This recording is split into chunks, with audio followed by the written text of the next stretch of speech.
আসসালামু আলাইকুম সবাইকে। আজকের নতুন পর্বে আপনাদের সবাইকে স্বাগতম। আজকে আমরা সলভ করব 5.6 হায়ার ম্যাথের চিত্রগণিতে 5.6 এর 3 এবং 4 নম্বর অঙ্ক। প্রথমে আমরা 3 নম্বর অঙ্কটা দেখি। দেখেন 3 নম্বর অঙ্কে কি বলা আছে? আমাকে বলা আছে t⁴x into 9t⁴y equals to 81, right? আচ্ছা, এটা আমরা 1 নম্বর সমীকরণ দিই আর এটা আমরা 2 নম্বর সমীকরণ দিই। আপনি একটু খেয়াল করেন, দেখবেন এই x and y গুলা সেকেন্ড সমীকরণে নট অ্যাজ এ পাওয়ার হিসেবে আছে, মানে পাওয়ার হিসেবে নাই। বাট এখানে যদি আপনি তাকান এক্স এবং ওয়াই এর ভ্যালুগুলো আপনার পাওয়ার আকারে আছে, তাই না? So আমরা প্রথম সমীকরণ থেকে এক্স অথবা ওয়াই ভ্যালু বের করবো, সেটা আমরা সেকেন্ড সমীকরণে এক্স অথবা ওয়াই জায়গায় বসাবো, যার ভ্যালুটা বের করবো তার ভ্যালুটা বসাবো। তো ফার্স্ট টাইম যদি প্রথম ক্ষেত্রে বের করতে চাই 3 to the power x into, দেখেন 9 যেটা আছে এটা রাখলাম এভাবে, এটাকে রাখলাম। এটাকে যদি চেঞ্জ করতে চান আপনি, দেখেন আমি বেস সেম করবো, রাইট? বেস যদি আমি সেম করি তাহলে আমার কি একসাথে আসার চান্স পসিবিলিটি বেশি, কার বেশি? পাওয়ারগুলো। সো আমরা 3 কে লিখতে পারি সাম 3, 3 স্কোয়ার দিয়ে আমি কি বলতে পারি 3 স্কোয়ারে 9 হয়, তাই না? 3 স্কোয়ার ইকুয়ালস টু 9। সো আমি 9 এর পরিবর্তে কি লিখতে পারি 3 স্কোয়ার লিখতে পারি। ওকে, রাইট। সেজন্য আমি 9 এর পরিবর্তে 3 স্কোয়ার লিখলাম, এন্ড উপরে 2 ছিল, 2 গুণাকারে রাখলাম, ইকুয়ালস টু 81 যেটা আছে আপনি এখানেও বেস 3 আনতে পারেন, এন্ড এটার উপরে যদি পাওয়ার আপনি 4 দেন তাহলে আপনার 81 আসে। ওকে, সো এবার যদি এই পাশে একটু খেয়াল করেন তাহলে দেখবেন এইটা আর এইটা যেহেতু বেস সেম অ্যান্ড মাঝে যেহেতু ইন্টু আকার আছে, তাহলে পাওয়ার দুইটা এগুলা যোগ হবে। তাহলে আমি কি বলতে পারি বেস সেম চলে আসবে অ্যান্ড পাওয়ারগুলা যোগ হয়ে যাবে। তাহলে x plus 2y equals to 3 যা ছিল তাই। এখন দেখেন যদি আপনার বেস সেম থাকে অ্যান্ড মাঝে যদি ইকুয়াল থাকে তাহলে এদের পাওয়ারগুলো আপনি বলতে পারেন যে ইকুয়াল। সো তাই আমি বলতে পারি এখানে যেহেতু বেস সেম মানে এখানে যেহেতু বেস সেম, সো বলা যায় এই যে পাওয়ারটুকু আছে এইটুকু অ্যান্ড এই যে পাওয়ারটুকু আছে এই দুইটা কি ইকুয়াল। সো আমি কি বলতে পারি x plus 2y equals to 4 বলাই যায়। এখন দেখেন আপনি এখান থেকে এক্স এর ভ্যালুটা খুব সিম্পলি বের করে ফেলতে পারেন, তাই না? সো আমি যদি এক্স এর ভ্যালুটা বের করতে চাই তাহলে আমি কি লিখতে পারি, বা এক্স রাখলাম ইকুয়ালস টু 4 ছিল রাখলাম, 2y এখানে প্লাস আকারে আসলে এই পাশে গেলে মাইনাস হয়ে যাবে, রাইট? সো মাইনাসের 2। দেখেন আপনি কত সিম্পলি এক্স এর একটা ভ্যালু পেয়ে গেলেন। এটাকে আমরা দিতে পারি 3 নাম্বার সমীকরণ, না দিলেও হবে, সমস্যা নেই। এবার এই এক্স এর ভ্যালুটা আমরা হচ্ছে এই সেকেন্ড সমীকরণে বসাবো, তাই না? সো আমরা লিখবো এক্স এর মান, এটা যেহেতু 2 নাম্বার তাহলে আমি লিখতে পারি 2 নং এ বসিয়ে, রাইট? ওকে, সো এক্স এর মান আমরা 2 নং এ বসাবো। দেখেন এখানে যেখানে এক্স আছে সেখানেই শুধু এই মানটা বসাবো। এখানে এক্স কোথায় আছে? শুধু এখানে। দ্যাট মিনস আমরা শুধু এখানে এক্স এর মানটা বসাবো। 2 ইনটু, দেখেন এক্স, তাহলে এক্স গুণাকার আছে আমি ইনটু দিলাম, এন্ড এক্স এর মান যেটা ছিল সেটা হচ্ছে এটা, রাইট? সো এক্স এর মান কি ছিল এখানে? এখানে ছিল 4 মাইনাসের 2y দিলাম, এরপরে আসে মাইনাস মাইনাস, তারপরে y যা ছিল তাই রাখলাম। ওকে, সো এবার আমরা এটাকে ভাঙবো। দেখুন 2 দিয়ে 4 কে একবার গুণ করা যাবে, আর 2 দিয়ে 2y কে একবার গুণ করা যাবে, রাইট? সো এবার আমরা গুণ করবো, 4 দুগুণে কত হয় 8, আর এটা প্লাসে মাইনাস, এটা আগে কিন্তু মনে মনে একটা প্লাস আছে, তাই না? আর এটাকে মাইনাস, তাহলে প্লাসে মাইনাসে মাইনাস 2 দুগুণে 4y, আর এখানে একটা y, তাহলে মাইনাসের y ইকুয়ালস টু 8।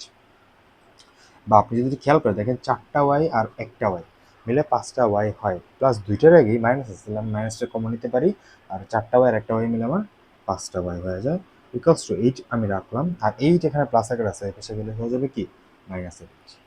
এবার আপনি যদি এই পাশে আসেন তাহলে দেখেন মাইনাসের 5/8, সো মাইনাসের 5y ইকুয়ালস টু 8 থেকে 8 বাদ দিলে আমি জানি 0 হয়। তাহলে আমি এখান থেকে ইজিলি y ভ্যালু বের করতে পারি। কীভাবে? y equals to 0 divide by 5 হবে। কেন 5 হবে? কারণ এখানে 5টা গুণাকার আছে y এর সাথে, তাহলে মাইনাসের 5।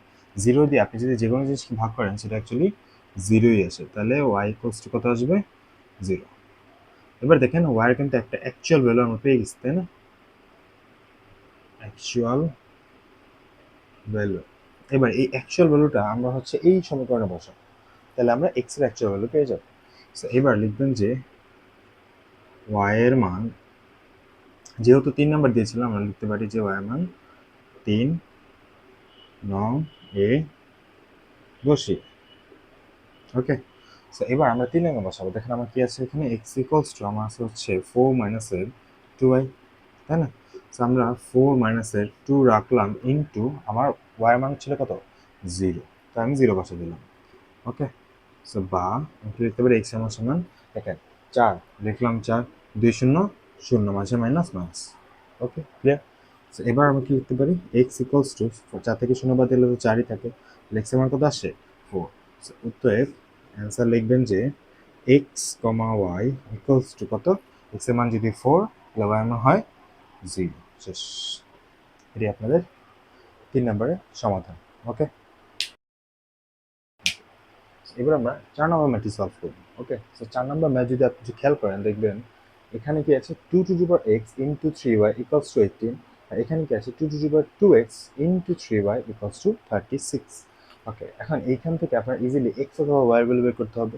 আপনার জন্য খুব ইজি হয় যদি আপনি x এর ভ্যালু বের করেন। এখন আমরা এর আগে শিখেছিলাম অপনয়ন পদ্ধতি, যেটা কিনা আমার একটা মান থাকে এটা, আরেকটা মান থাকে এটা, এই দুটার মাঝে আমার কি করতে হয় প্লাস অথবা মাইনাস বা সামথিং এরকম কিছু করা লাগে, তাই না? কিন্তু এই ক্ষেত্রে আপনি সেটা করলে পসিবল হবে না। কেন হবে না? কারণ আপনি যদি খেয়াল করেন আমরা এই প্রসেসটা তখনই করতাম যখন আমার এই মাঝে প্লাস অথবা মাইনাস থাকতো, তাই না? বাট আমার এখানে কিন্তু প্লাস অথবা মাইনাস নাই, আমার কি আছে বলেন তো, গুণ আছে, রাইট? আমি ইজিলি এটাকে কাটতে পারি শুধুমাত্র ভাগ করা দ্বারা, যেহেতু আমার গুণ আছে। আমরা এবার এটাকে ভাগ করবো, তাহলে আমার এই জিনিসটা কেটে যাবে, আমার শুধু এক্স এর মান বের হবে, তাই না? আমি এক্স অথবা ওয়াই যে কোনো একটা মান বের করবো। যেহেতু আমি এক্স বের করবো তাহলে আমার ওয়াই ভ্যানিশ করা লাগবে। যেহেতু আমি ভ্যানিশ করতে চাই আর মাঝে গুণ আকারে আছে এগুলার প্লাস মাইনাস নাই, তো আমি অপূর্ণ করতে পারবো না, আমার কি করতে হবে ভাগ করতে হবে। ওকে, সো আমরা এবার কি করবো বড়টা দিয়ে ছোটকে ভাগ করবো, যেহেতু এটা বড় এটা যেহেতু ছোট তাই এটা দিয়ে এটাকে ভাগ করবো। সো আমরা 2 ভাগ 1 লিখতে পারি। তাহলে 2 যেটা আছে কি আছে 2 to the power 2x into, আমি ইনটু একটু ডট দিয়ে লিখি, into 3y equals to 36। Okay, so আমার ভাগ দিয়ে দেবো, তাই না? তো এইটুক ভাগ কত আসে 2 টু দি পাওয়ার x, অর্থাৎ এক এক বসাচ্ছি আমরা 3 to the power y equals two ভাগ 18। ওকে, এবার দেখেন ইজিলি উপর নিচে যদি ভাগ আকারে সেম জিনিস থাকে তাহলে কাটা যায়। এবার আমি এটাকে কাটতে পারতেছি, অর্থাৎ ওয়াইকে আমি ভ্যানিশ করতে পারতেছি। এবার কি করা যায়, এবার যদি আপনি দেখেন এইটা এটা অ্যাকচুয়ালি কাটা যায় না, কি করা যায় দেখেন এখানে বেস সেম এখানেও বেস সেম। আমরা কি জানি যদি বেস সেম হয় তাহলে পাওয়ারগুলা যোগ অথবা বিয়োগ হয়, ডিপেন্ড করে আমার এগুলা কি আকার আছে, গুণ আকার না ভাগ আকার আছে। এখন দেখেন এই দুটো জিনিস কিন্তু অ্যাকচুয়ালি ভাগ আকার আছে, তো যেহেতু ভাগ আকার আছে তাহলে আমার এই দুটো যেহেতু বেস সেম তাহলে পাওয়ারগুলো মাইনাস হতো, আর যদি গুণ আকারে থাকতো তাহলে আমার প্লাস হতো। একটু আগে আমরা ম্যাথে করেছিলাম, আপনি লাস্ট ভিডিওটা দেখতে পারেন। এবার আমরা কি করতে পারি, বেস যেহেতু সেম আমি বেস আনলাম অ্যান্ড পাওয়ার দুটা বিয়োগ হবে, কেন বিয়োগ হবে কারণ ভাগাকার আছে, তাই বলতে পারি 2 থেকে এক্স বাদ যাবে, আর 3y তো কাটা ইকুয়ালস টু 18কে 18 দুগুণে 36, তাহলে এখানে থাকতেছে 2। এবার যদি দেখেন এখানে দেখেন 2 দুইটা এক্স থেকে একটা এক্স চলে গেলে একটা এক্স থাকে ইকুয়ালস টু 2 থাকে, এর উপরে কিছু নাই মানে পাওয়ার মনে মনে 1 ধরা যায়। এবার দেখেন বেস বেস সেম মাঝে সমান সমান আছে, যেহেতু সমান সমান আছে তাহলে বলা যায় পাওয়ার দুটাও সেম। তাহলে আমি কি বলতে পারতেছি এখান থেকে যে 2 সরি এক্স ইকুয়ালস টু 1, অর্থাৎ যেহেতু পাওয়ার দুটো সেম তাই বলতে হচ্ছে বেস দুটাও সেম। সো আমি এখান থেকে এক্স এর একটা ভ্যালু পাই। এবারে এই এক্স এর ভ্যালু আমরা এখানে অথবা এখানে যে কোনো একটা যদি আমি বসাই আমি ইজিলি ওয়াই ভ্যালু পেয়ে যাবো। তো ধরেন আমি এক্স এর ভ্যালু 1 এ বসাবো, সো এক্স এর মান 1 এ বসিয়ে পাই। আমি এবার এক্স এর মান যদি 1 এ বসাই তাহলে কি আসে দেখেন এক্স এর মান 1 এ শুধু এখানে বসা যাবে, রাইট, আর কোথাও না। সো আমি এই ওয়ানটা জাস্ট 2 এর উপরে পাওয়ার আকার বসাবো, 2 1 এই যে এক্স এর ভ্যালু বসালাম ইনটু যা ছিল তাই, এখানে কোনো চেঞ্জ নাই। ওকে, সো এবার যদি আপনি দেখেন 2 একে কত 2 পাওয়ার 1 থেকে তো 2 আসে, 3y ছিল 18, রাইট? এবার আমরা y এর ভ্যালু বের করতেছি, তাহলে আমাদের রাখতে হবে এখানে 18 ছিল, আর এখানে যদি দেখেন 2 কিন্তু এখানে গুণাকার আছে, তাই তো গুণ 2 যদি আমার সমান উপাস চলে যায় তাহলে আমার কি হয়ে যাবে ভাগ হয়ে যাবে, তাই ভাগ 2। ক্লিয়ার? ওকে, সো এবার আমরা কি করতে পারি 3 টু দি পাওয়ার y রাখলাম, এখানে 2 একে 2 এন্ড 9 দুগুণে 18, এখানে আছে 9। এখন আমি y এর ভ্যালু বের করতে পারি কিভাবে, কারণ এটার উপরে আমরা মনে জানি 1 আছে, কিন্তু আমি কিন্তু এটা সেম বলতে পারবো না এখন। কেন পারবো না? কারণ আমার এখানে বেস দুটো সেম না। এখানে যেহেতু আমরা বেস সেম বলছিলাম তখন আমি বলতে পারছিলাম যে পাওয়ার দুটো সেম, বাট এখানে আমার বেস সেম না, আমি বলতে পারবো না যে পাওয়ার দুটো সেম, আমাকে বেসগুলোকে সেম করে দেখাতে হবে। সো আমি কি বলতে পারি 3y ইকুয়ালস টু 9কে ভাঙা যায় 3 স্কোয়ার দিয়ে, আর উপরে তো 1 ছিল, থাকা না থাকা সেম কথা। বা এবার দেখেন আপনি চাইলে বলতে পারেন যে স্যার যেহেতু বেস দুটো সেম তাহলে আমি বলতে পারি পাওয়ার দুটো সেম। সো আমি বলতে পারি এবার y ইকুয়ালস টু 2। সো দেখেন এবার ইজিলি আমার কত সুন্দর করে y এর একটা ভ্যালু চলে আসলো, আর এখানে x এর ভ্যালু আমি জানি। সো আমি কি বলতে পারি যে x, y equals two x এর মান হচ্ছে 1, y এর মান হচ্ছে 2। সেটা হচ্ছে আমার সেকেন্ড ম্যাথের সলভ। ওকে, থ্যাংক ইউ সব।